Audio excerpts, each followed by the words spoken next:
नमस्कार, मैं बरखत त्रिवेदी सी न्यूज़ भारत में आप सभी का स्वागत करती हूं। वक्त हो चुका है न्यूज़ बुलेटिन का। इस बुलेटिन में सबसे पहले हम बात करेंगे अमरोहा की, जहां हाई टेंशन बिजली की लाइन से टकराकर फर्नीचर से भरी डीसीएम गाड़ी में लगी आग और हुआ लाखों रुपए का नुकसान। आगे बात होगी गाजीपुर की, जहां संगम महिला परिसर स्तरीय समिति का किया गया गठन। साथ ही रुक करेंगे विदिशा की खबर की ओर, जहां विधानसभा चुनाव 2023 के पहले भारतीय जनता पार्टी ने तेज किया है बैठकों का सिलसिला। ऐसी तमाम खबरों पर आइए विस्तार से करते हैं चर्चा।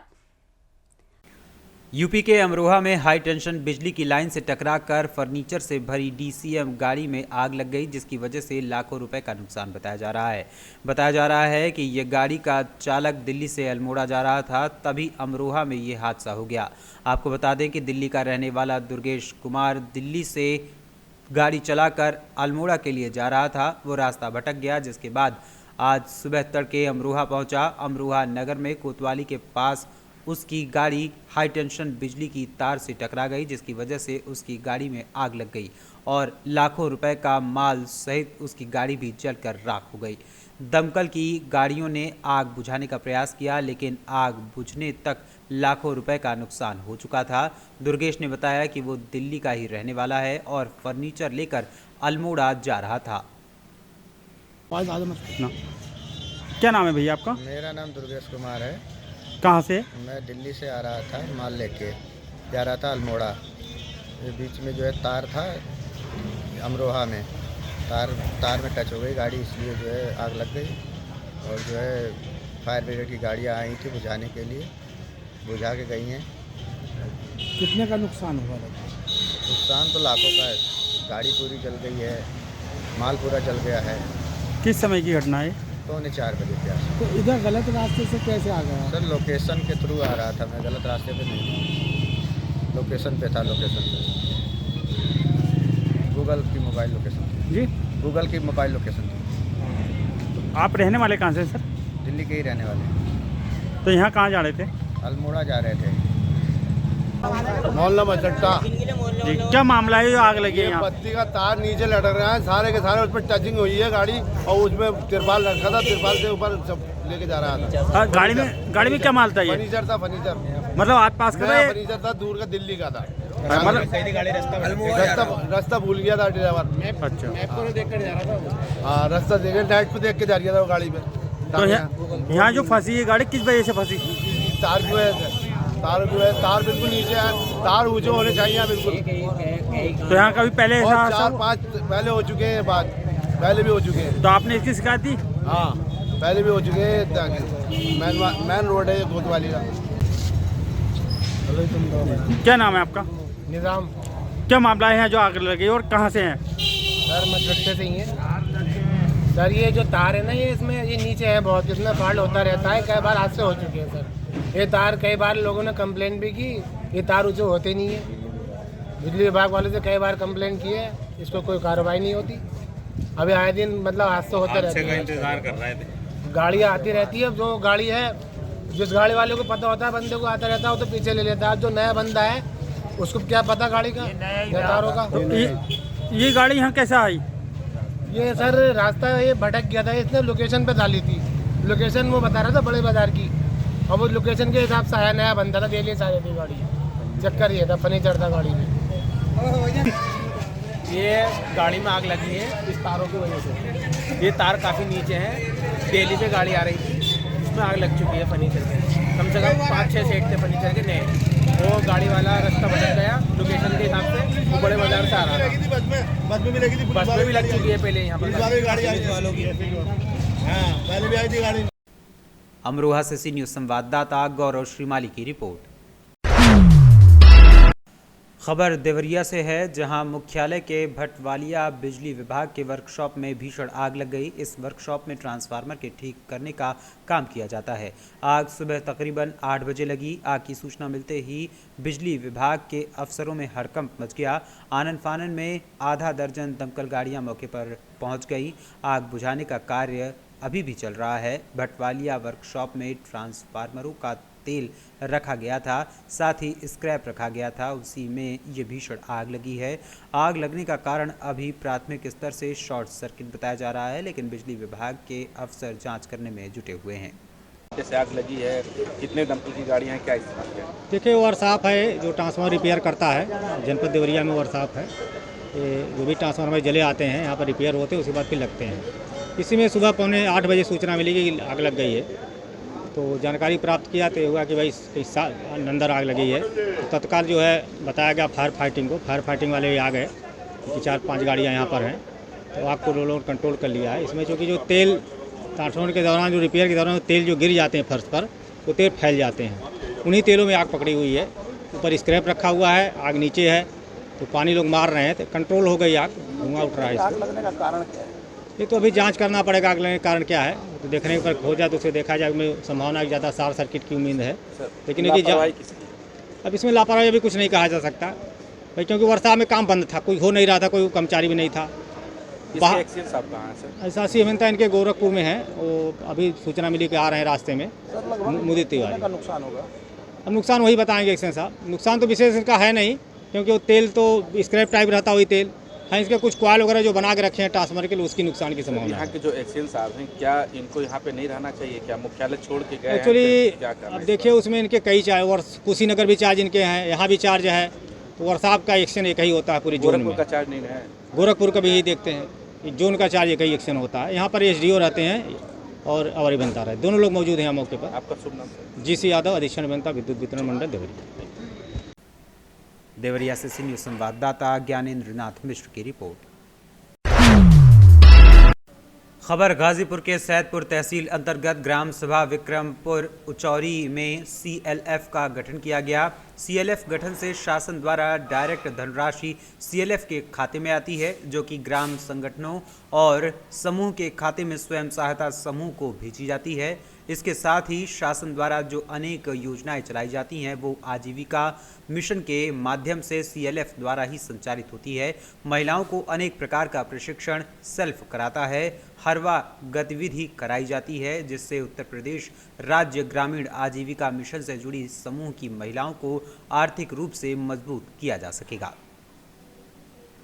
मैडम परिचय बता दीजिए।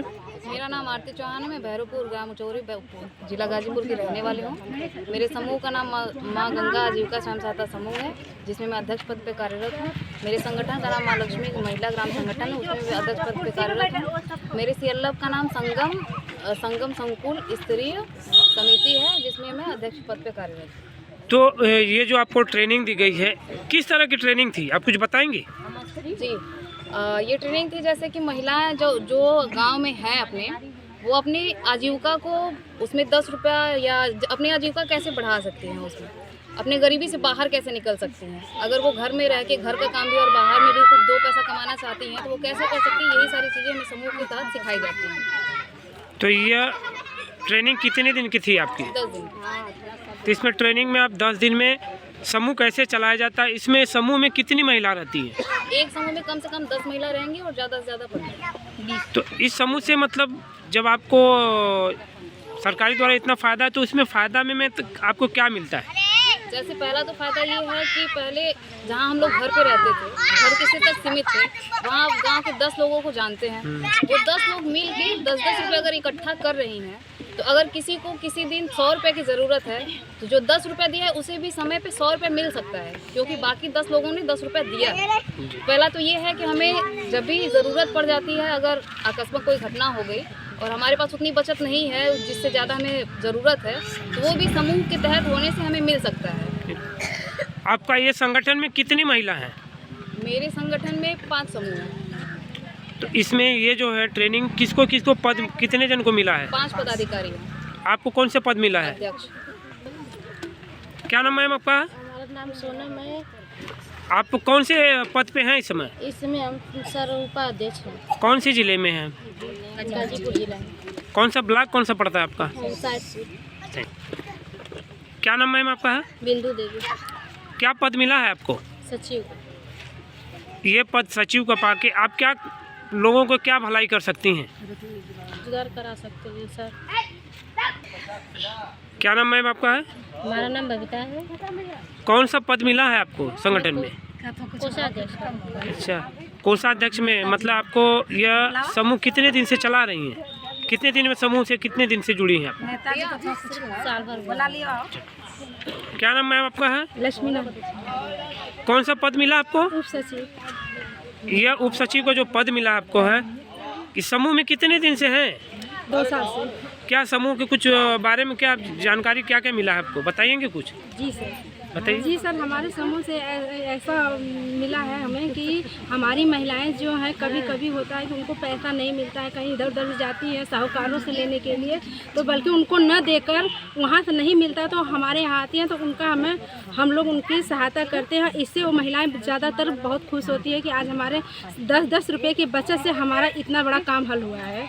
तो अच्छा, ये समूह का जो पैसा कितने ब्याज से जाता है? जी सर। कितना % ब्याज लगता है? जी सर, 2% से जाता है। 1% जो है हम लोगों का जो है सेल्फ और ग्राम संगठन में जाता है और समूह में रहता है, और 1% जो है महिलाओं का थोड़ा बहुत उनका देखभाल करने के लिए खर्च है, वही सब। सर अपना परिचय बता दीजिए। मेरा नाम युवराज सिंह है, मैं ब्लॉक मिशन प्रबंधक सैदपुर में कार्यरत हूँ। सर ये जो महिलाओं का जो कार्यक्रम है, तो इसमें महिला कितना जो है संगठन को मजबूत बना के किस हिसाब से चलेंगी? इसमें देखिए, पहले तो ये एक परिवारों से हैं, उसके बाद उन परिवारों को मिला के एक समूह बना जिसमें 10 परिवार जुड़ गए। उसके बाद फिर ग्राम संगठन बना जिसमें पूरे ग्राम पंचायत के जितने भी समूह परिवार हैं वो सारे जुड़ गए। उसके बाद फिर CLF बना, तो इसमें कम से कम 20 से 22 ग्राम पंचायतों को मिला के, तो सोचिए ये कितना बड़ा संगठन है। तो सर ये जो है महिलाओं को, क्योंकि भारत सरकार राज्य सरकार जो है जिस हिसाब से आगे बढ़ाने का काम की है, क्योंकि महिला पहले बहुत डरावनी अपने महसूस करती थी, क्या कहेंगे कि आज महिलाओं को लेके? देखिए, इसमें क्या है कि ये यही नहीं है कि इसमें केवल आर्थिक लाभ मिल रहे हैं, इसमें आर्थिक के साथ साथ सामाजिक लाभ भी मिल रहे हैं। जो महिलाएं घर में कैद थी और वो बाहर निकल के अपने अधिकारों और अपने स्वाभिमान के लिए लड़ भी सकती हैं। ऐसा नहीं है कि केवल आर्थिक लाभ है समूहों में जुड़ने से, यहाँ आपका आर्थिक सामाजिक विकास भी हो रहा है। सर अपना परिचय बता दीजिए। मैं वसीम अख्तर, ब्लॉक मिशन प्रबंधक सैदपुर। सर आज जो किस तरह का यहाँ पे कार्यक्रम रखा गया था? यह जो है एक पहले यहाँ पर हमारे आजीविका मिशन में जो है समूह गठन होता है, समूह के बाद ग्राम संगठन बनता है, ग्राम संगठन के बाद संकुल स्तरीय संघ बनता है। संकुल स्तरीय संघ इसलिए बनता है कि शासन की जो योजनाएं हैं, धनराशि है, वो डायरेक्ट संकुल स्तर संघ में आता है, वहाँ से ग्राम संगठन में जाएगा और ग्राम संगठन से समूहों को जाता है। फिर रिटर्निंग वापसी जो है समूह से जाएगा ग्राम संगठन में, ग्राम संगठन से जाएगा संकुल स्तरीय संघ में। तो यह संगठन से क्या क्या फ़ायदा लोगों को मिलेगा, महिलाओं को? संकुल स्तरीय संघ से शासन से बहुत सारी चीज़ें आजीविका मिशन से जुड़ी हुई आती हैं, जैसे फार्म मशीनरी है, उसके तहत जो है ट्रैक्टर है और खेत कृषि उपकरण है, बहुत सारी मशीनें हैं। महिलाओं को धनराशि आती है जिससे इनको आजीविका संवर्धन के लिए अचार, मोमबत्ती, पापड़, इन सब का ट्रेनिंग दिया जाता है, सिलाई का ट्रेनिंग दिया जाता है।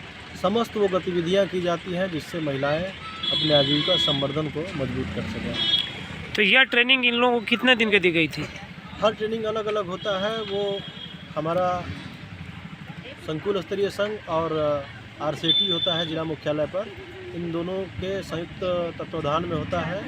और जो चीज़ें होती हैं उसका एक अलग अलग बना हुआ है कि कौन सा कार्यक्रम कितने दिनों का है। जैसे छोटे मोटे अचार, मुरब्बा, पापड़ का है तो ये 2 दिन 3 दिन का होता है, और बड़ी चीज़ों का ट्रेनिंग होता है तो 15 दिन का भी होता है। कुछ आवासीय होता है, कुछ बिना आवासीय हो जाता है। तो इसमें सरकार की जो मंशा है, क्योंकि महिलाओं को बहुत जागरूक किया जा रहा है, क्या कहेंगे? सरकार आजीविका मिशन इस समय उत्तर प्रदेश सरकार और भारत सरकार के बहुत मुख्य धारा में है। महिलाओं को महिला सशक्तिकरण पर इससे बढ़िया योजना नहीं है।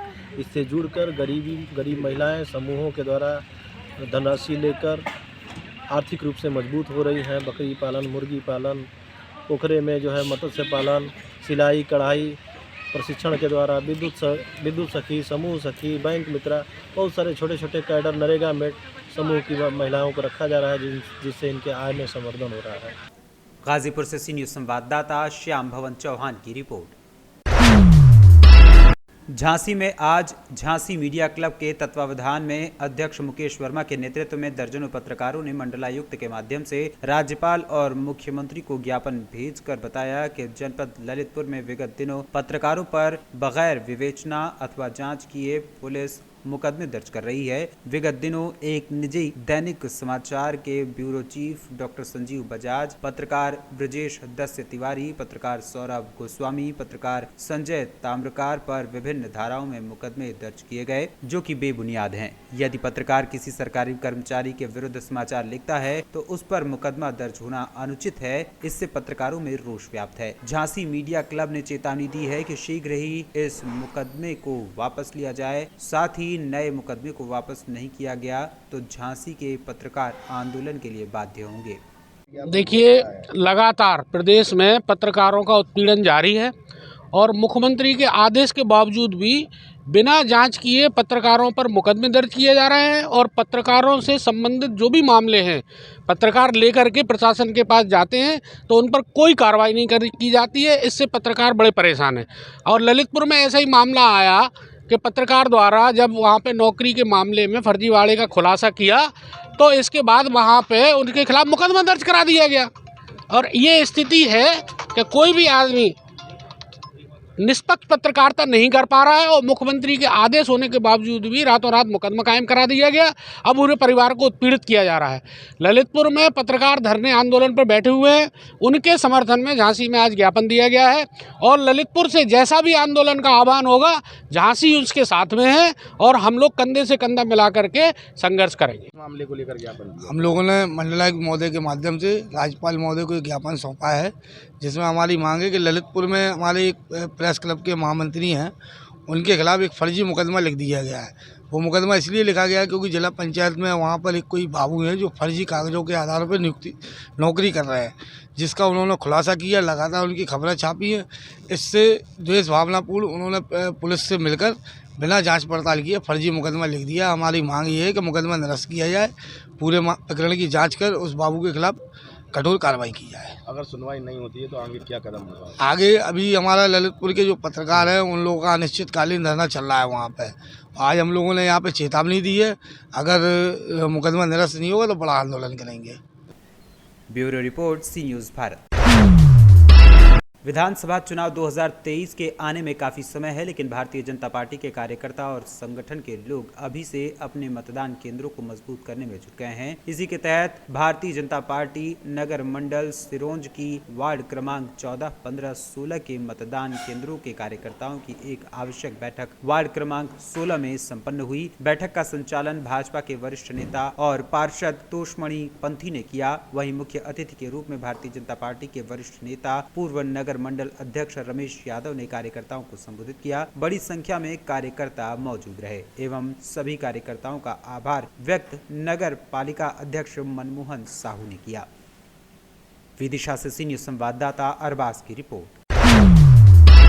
खबर भदोही से है, जहां आज पीस कॉटेज स्कूल प्रांगण में वार्षिकोत्सव उत्साह एवं उल्लास पूर्वक मनाया गया। इस कार्यक्रम में मुख्य अतिथि नंदलाल गुप्ता जिला विद्यालय निरीक्षक भदोही से रहे। मुख्य अतिथि को संस्था के संरक्षक डॉक्टर अजय पांडे ने माल्यार्पण एवं स्मृति चिन्ह भेंट कर उनका स्वागत किया। साथ में मुख्य अतिथि का स्वागत विद्यालय के प्रधानाचार्य नीरज दुबे, प्रशासक BS दुबे, उपाचार्य स्वागता साहा, नितेश उपाध्याय सहित अनेक शिक्षकों ने किया। इस अवसर पर मुख्य अतिथि ने अपने संक्षिप्त संबोधन में कहा कि वार्षिकोत्सव का मुख्य उद्देश्य संस्था द्वारा किए गए कार्यों को पटल पर रखना होता है। इस कार्यक्रम में जनपद के पत्रकार बंधुओं का संस्था के संरक्षक डॉक्टर अजय कुमार पांडे ने अंगवस्त्र देकर सम्मान किया। इस अवसर पर बच्चों ने सांस्कृतिक कार्यक्रम भी प्रस्तुत किए, जिसका बच्चों ने आनंद उठाया। साथ ही बच्चों को मेडल एवं विभिन्न पुरस्कारों से सम्मानित किया गया।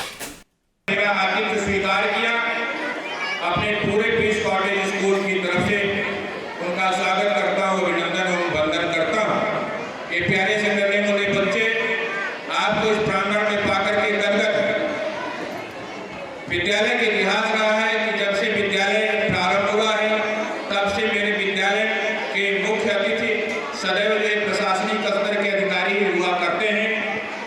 जिसके पीछे का तथ्य है कि आपकी प्रेरणाओं से बच्चे ऊर्जान्वित होते हैं, आपसे कुछ सीख प्राप्त करते हैं और आप जैसा बनने का प्रयास करेंगे।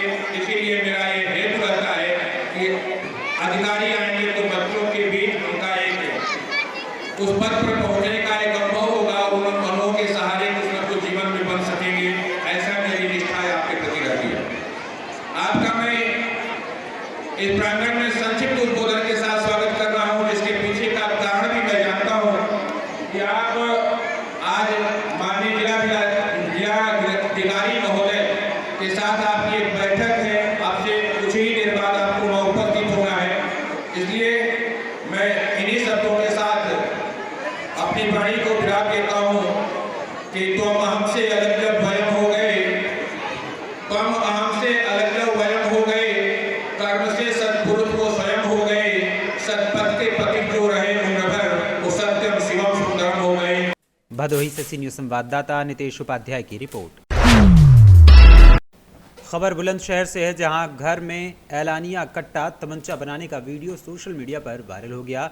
वायरल वीडियो में जिले का नाम बुलंदशहर बताया जा रहा है। आरोपी के द्वारा वीडियो में आरोपी ने कहा कि यूपी 13 बुलंदशहर हम हर घर में कट्टा बनावें और 100% 20% वालों से पीतल बनवावें।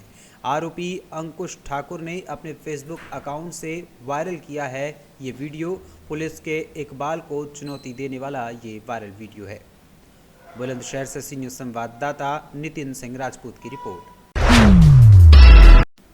कानपुर देहात में अवैध बालू खनन और अवैध मोरंग आवागमन क्षेत्र बनता जा रहा है। अभी कुछ दिन पूर्व अवैध बालू खदान में एक व्यक्ति की मौत होने के बाद केवल एक दिन के लिए ही शासन और प्रशासन एक्शन मोड में रहा, लेकिन माफियाओं के आगे मजबूर है। 5 दिन बीत जाने के बाद भी जेसीबी और दूसरे ट्रैक्टर नहीं पकड़े गए, जबकि प्रशासन चाहे तो मोबाइल लोकेशन के द्वारा अवैध खनन क्षेत्र में एक्टिव सभी मोबाइल से खनन माफिया सहित जेसीबी ट्रैक्टर को पकड़ सकता है, लेकिन ऐसा कदम प्रशासन उठाने की हिम्मत नहीं कर पा रहा है। बड़े बड़े सफ़ेद पोश बड़े बड़े अधिकारी भी अवैध खनन के खेल में शामिल हैं। अभी भी यमुना पट्टी के सभी थाना क्षेत्रों में अवैध खनन जारी है। कानपुर देहात से सी न्यूज़ संवाददाता अनूप की रिपोर्ट। खबर मेरठ से है, जहां मेरठ में सुभारती विश्वविद्यालय में आत्महत्या रुकने का नाम नहीं ले रही है। शुक्रवार को एक और बीटेक के छात्र ने आत्महत्या की। विश्वविद्यालय प्रबंधन घटना को दबाने की कोशिश कर रहा है। सुभारती विश्वविद्यालय के हॉस्टल के कमरे में मिला बीटेक छात्र का शव। गुरुवार को परीक्षा के बाद परिजनों से छात्र ने बात की थी। बिहार के चंपारण का RN पांडे था बीटेक का छात्र।